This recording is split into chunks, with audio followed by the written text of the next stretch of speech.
So we got, there we go. John on line 4. Thanks for waiting. Hey, how you guys doing? Doing pretty well. John. Right on. I'm a fan of the show. I just discovered you guys like maybe 2 months ago or something like that. I've been watching you guys in retrospect. So good job. Thanks. You know, you sound like Stephen Wright on the phone. Do I really? A little bit. I mean, if you were to do Stephen Wright jokes, I think I might have bought it. I could probably play the guy on the couch from Half Baked because like he doesn't really say anything in the movies. So that would be like the easiest role ever. So what did you have for us? Well, there was two things that I wanted to. I'm a former Christian, I guess you could say, but probably mostly because of you guys. There's a few things. I know you're a former fundamentalist Christian, so I imagine you're probably familiar with C.S. Lewis and his kind of apologetic work. Yeah. But he had an argument regarding the intelligent design I find kind of compelling. I kind of like, I'm not calling with any sort of agenda or anything like that. I just wanted to get your guys' opinion on something he said. It was like, stop me if you've heard this, but it was supposing that there's no intelligence behind the universe or no designer. Yep. And that would mean that nobody designed his brain for the purpose of thinking, which would mean that any sort of thought that he had or that we would have would just be atoms inside of our skull happening for. And that's where he makes a terrible mistake. Okay.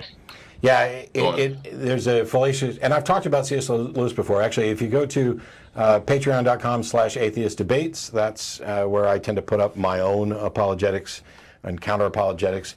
I have the argument from design, and I believe that I may have mentioned C.S. Lewis in that one. If not, I've talked about him elsewhere.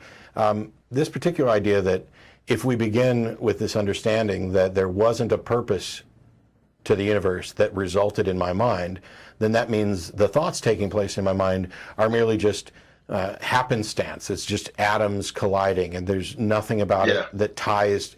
And that is demonstrably false. Because in what way? It is false in the sense that we know that the patterns in my mind correlate with facts about reality, and that some people are better able to construct ideas that correlate with reality. We can compare them. I can get feedback from John. Now, granted, we are assuming that I am not, in fact, the only mind, but as long as we're going to have a conversation, I think it's probably a good assumption to start with. But I can, if I have this understanding of reality, I can talk to John, I can talk to other people to get independent verification, and then we can try to see how consistent is my internal model of reality with the reality I experience. And I don't see any demonstration that the only way that could come about is if there was a brain that was designed to do this. Because when we talk about evolution, when we look at the broad spectrum of life that's on the planet and the varying ability, varying cognitive abilities there, our close relatives in the primates have functions that are similar to ours. We've demonstrated, ideas of fairness and stuff like that. And as you move around to the other species, they have different levels of comprehension. And so what seems to almost be happening is Lewis and others almost want to ignore this broad spectrum of cognitive ability, single in on ours, and claim that there's something special about it, that it couldn't have happened any other way than by the accidental forces of nature, or that it couldn't have happened by the accidental, that there must have been some sort of intelligent designer.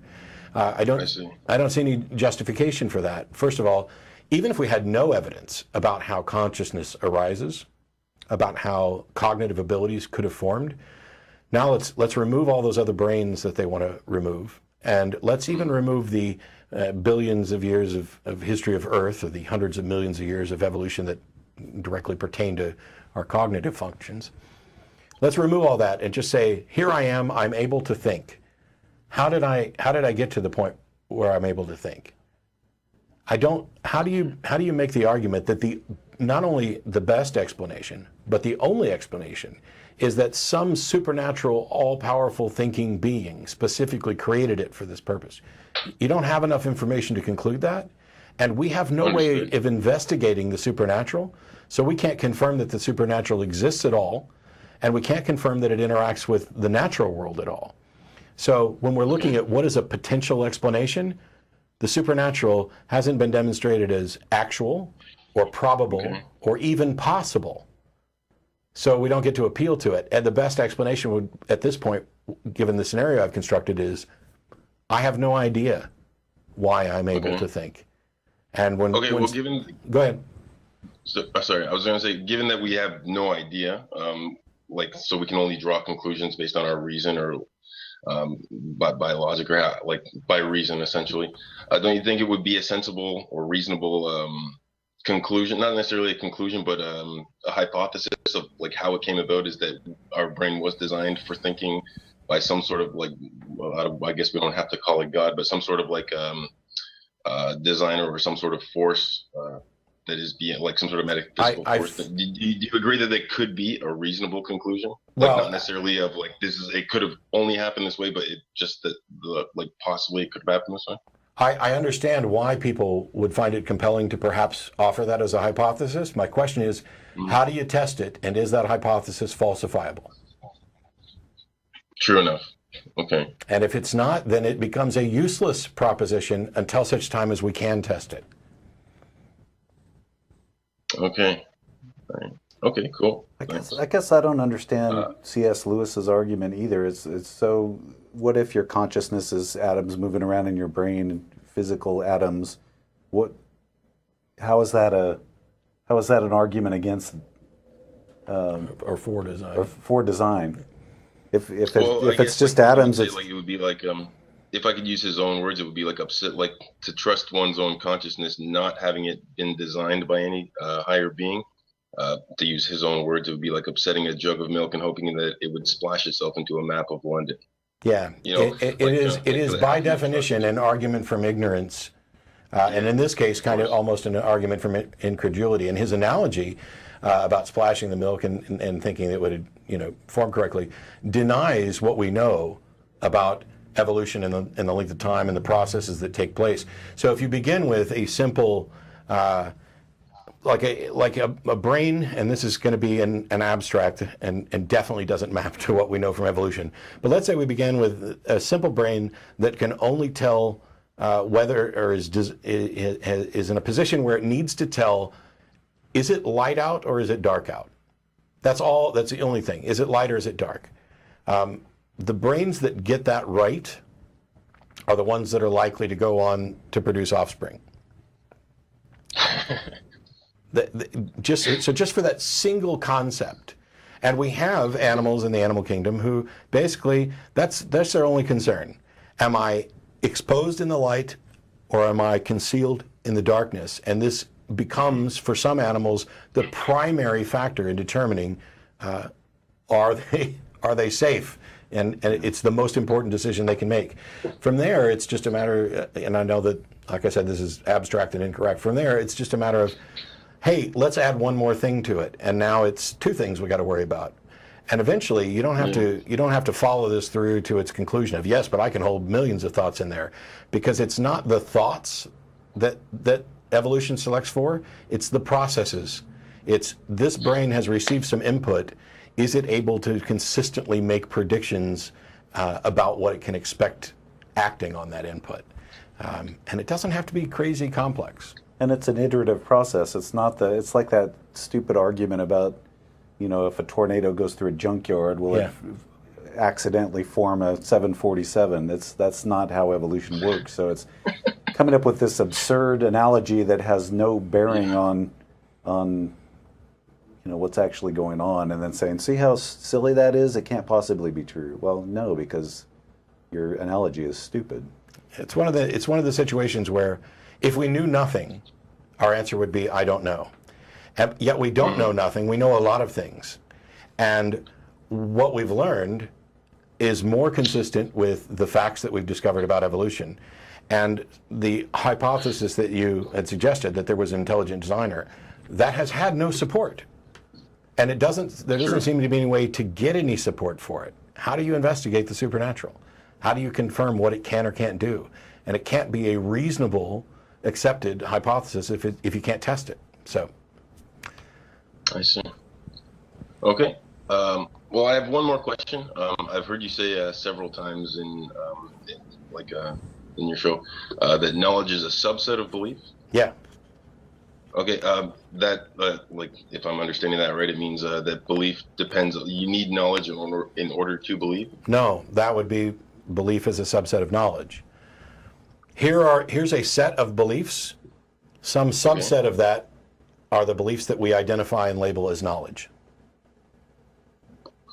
Okay. Could you explain it in more layman's terms? I guess I'm not quite understanding.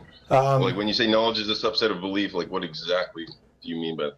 Yeah. So I don't know if you can see the screen, but if we were to take if we were to take every belief you have and put it into a bag, just write them down. Yeah. I believe this, I believe this, I believe this, and put them in a bag, and label that bag beliefs.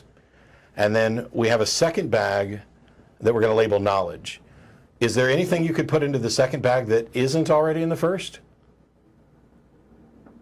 Is it possible to know something but not believe it? I think, well, I've always been under the understanding that knowing something eliminates belief. In the sense of, like, if I were to tell you, like, tell me something you know.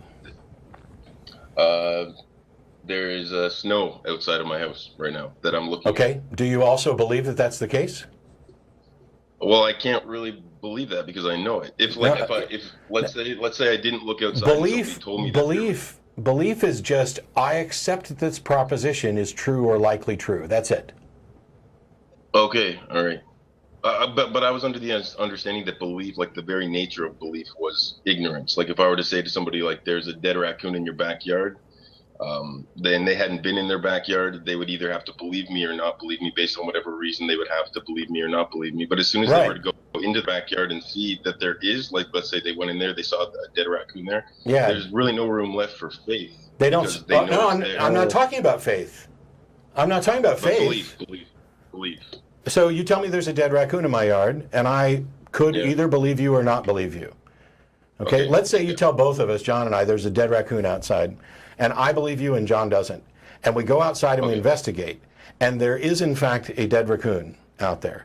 Now, we know that to be the case, given this version of knowledge we're using. I believed it before. I still believe it. John didn't believe it before, and now he does. I see. That's how I philosophically, knowledge often gets defined as justified true belief. Essentially, here's the bag full of beliefs that I have. I'm going to go through them and I'm going to say, you know, I believe this, but my confidence level isn't particularly high. I don't have good justification for this. I haven't investigated to determine if it's true. I believe it. I may have good reasons, but I'm not going to say that I know this. Quite often, when somebody says, I know something, they're not giving you any useful information. What they're really saying is, I really, really, really, really, really believe this. They're expressing a confidence level. Now, faith, your belief could be for good reasons or bad reasons. You know, I might believe you that there's a raccoon outside, but my reasons could be bad. I could just take it on faith that you're telling me the truth.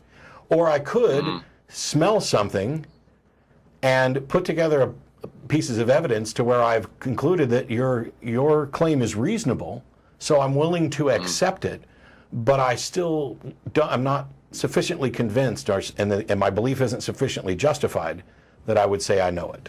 That's the distinction.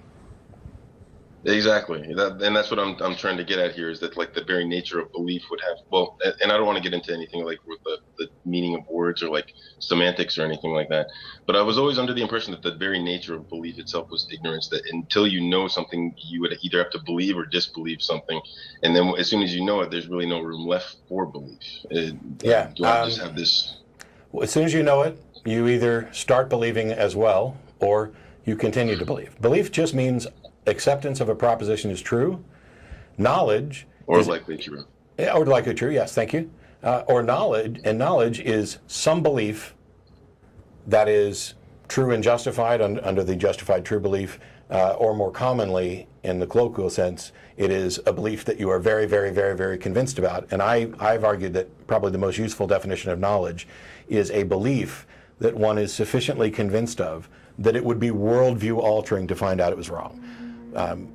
This relies a little too much on the individual confidence level, but this is why there's a whole field of philosophy around epistemology. What do we know? How do we know it? What is knowledge? And to get back to the caller we had earlier on, do we have any pathway to truth?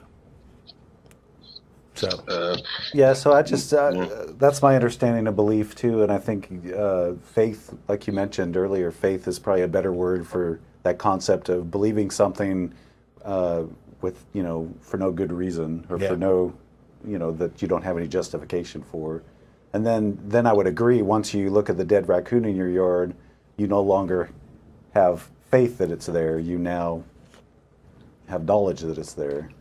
But yeah, I think belief is still there even when you have the knowledge. And it gets confusing too, and I know you wanted to stay away from semantics. I'll just toss this out. That we're talking about knowledge in the philosophical context. There's another knowledge thing, which simply means familiarity with. I know John. That's not not an assessment of whether or not John is true. It's using the word know to say I am familiar with and acquainted with John. English is a wacky language. It is. English is an incredibly terrible language in some respects. And right down to spelling of things. In French, there's two different words for no that apply to like both of those things that you were both talking about. And there are two different words. In English, we have just one word to represent the two meanings, which is, English is weird like that. All right. Well, I appreciate the call, John. Thanks for hanging out with us. I appreciate you taking my call. Have a good rest of the night. You too. Thanks, John.